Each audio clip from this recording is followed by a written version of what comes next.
These are ancient civilizations that were separated by centuries, and yet this same pictogram was discovered in every one of them. It's the oldest and the greatest cosmic question of all.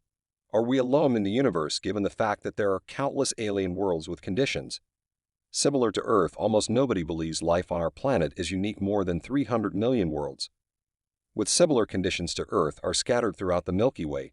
So perhaps a much better question is, are we alone in the galaxy, given the fact that we've already identified 4,000 exoplanets orbiting other stars, and we have a census of the Milky Way galaxy for the first time?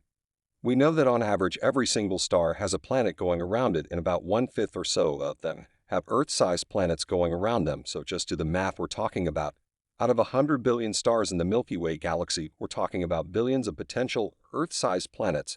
And to believe that we're the only one is, I think, rather ridiculous given the odds and how many galaxies are there within sight of the Hubble Space Telescope. There are about 100 billion galaxies, so do the math. How many stars are there in the visible universe? 100 billion galaxies times 100 billion stars per galaxy.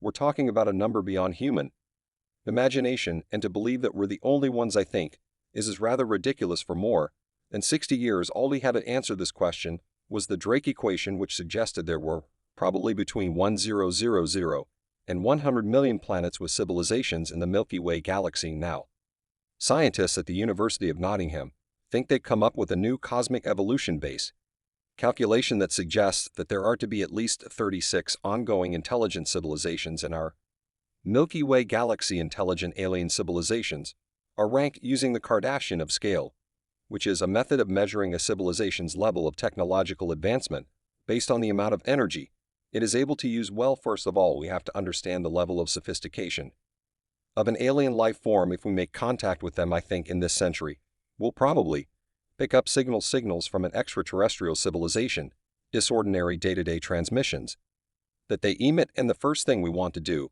is to decipher their language, of course, but b, figure out at what level they are advanced on the Kardashian scale. I'm a physicist. We rank things by two parameters, energy and information. That's how we rank black holes. That's how we rank stars.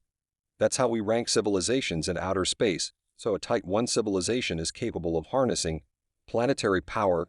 They control the weather, for example, earthquakes, volcanoes. They can modify the course of geological events. Type 2 would be stellar. They play with stars, entire stars. They use the entire energy, the output of a star, sort of like Star Trek. The Federation of Planets have colonized the nearby stars, so Type 2 would be somewhat similar to Star Trek. Type 3 would be galactic. They roam the galactic space lanes.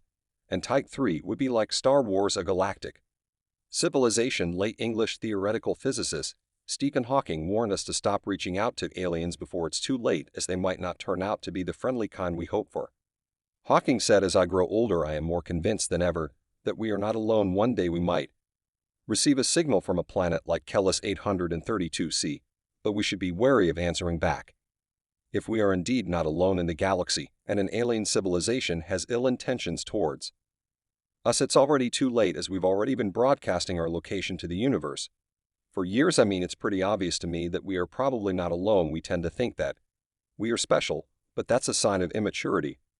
We had our technology only for 100 years, and it's evolving exponentially right now on a 3-year timescale. So imagine what would happen in 100 years, in 1,000 years, in 1,000,000 years, or in 1,000,000,000 years. Now, the sun is actually relatively late in the star formation history of the universe. Most of the sunlight stars formed earlier, and some of them already died, became white dwarfs. If you imagine that a civilization like ours existed around a typical sun-like star, by now, if they survived, they could be 1 billion years old. And then imagine a billionaire technology. It would look like magic.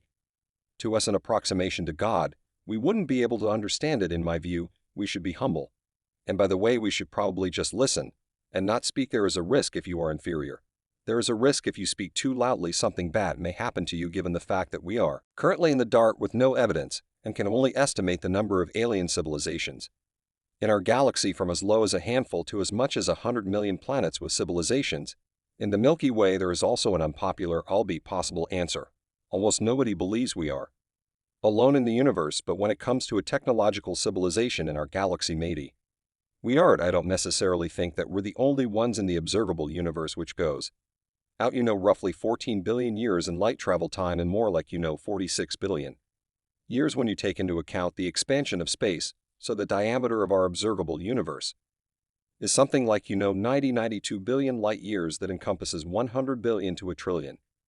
Galaxies with 100 billion stars each, so now you're talking about something like 10 to the 22nd tenth to the 23rd power stars, and roughly an equal number of Earth-like planets, and so on. So, there may well be other intelligent life, but we may well be the only ones in our Milky Way galaxy.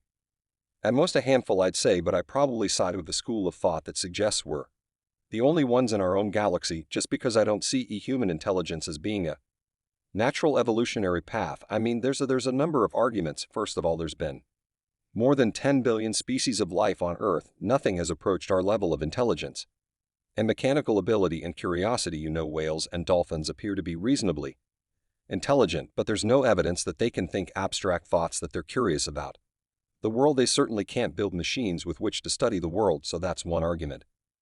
Secondly, we came about as early hominids only 4 or 5 million years ago, and as Homo sapiens only about 250,000 years ago. So for the vast majority of the history of life on Earth, an intelligent alien zipping by Earth would have said there's nothing particularly intelligent or mechanically able. Thirdly, it's not clear that our intelligence is a long-term evolutionary advantage.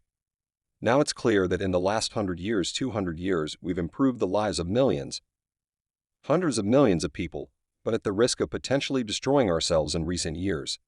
Some astronomers have tried to put more empirical emphasis behind the number of alien civilizations in our galaxy. They have focused on two great unknown: the odds of life arising on Earth-like planets from abiotic conditions, a process called abiogenesis, and from there the odds of intelligence emerging. Even with such estimates, and ham astronomers still disagree about what they mean for life elsewhere in the cosmos. When it comes to the question, are there other civilizations in the Milky Way, the scientific community is divided, as one have pointed out, to the sheer number of Earth-like planets, so we can't possibly be alone, while the other half demands hard evidence. After all, if our galaxy was teeming with life, where are all the aliens? The Fermi paradox: if they're common, where the hell are they? And study has been now the search for extraterrestrial intelligence has been scanning the skies, and true, we've only looked a couple hundred light years out. And that's a tiny fraction of the whole galaxy, a tiny fraction of these 100 billion plus stars. Nevertheless, if the galaxy were teeming with life, especially intelligent life, you'd expect some of it to have been far more advanced than ours. The chemical evolution of our galaxy was such that, billions of years ago, nuclear processing in stars had built up clouds of gas after their explosion that were rich enough in heavy elements to have formed Earth-like planets. There could be civilizations that are billions of years ahead of ours. And if you look at the exponential growth of technology among Homo sapiens in the last couple of 100 years, and you just project that forward, I mean, there's no telling what they could have achieved even in 1,000 or 10,000 years, let alone a million or 10 million or a billion years. And if they reach this capability of interstellar travel and colonization, then you can show that within 10 million years, there's certainly 100 million years you can populate the whole galaxy. So then you don't have to try to detect them beyond 100 or 1,000 light years. They would already be here. Thanks for watching. Did you like this video? Then show your support by subscribing, ringing the bell, and enabling notifications to never miss videos like this.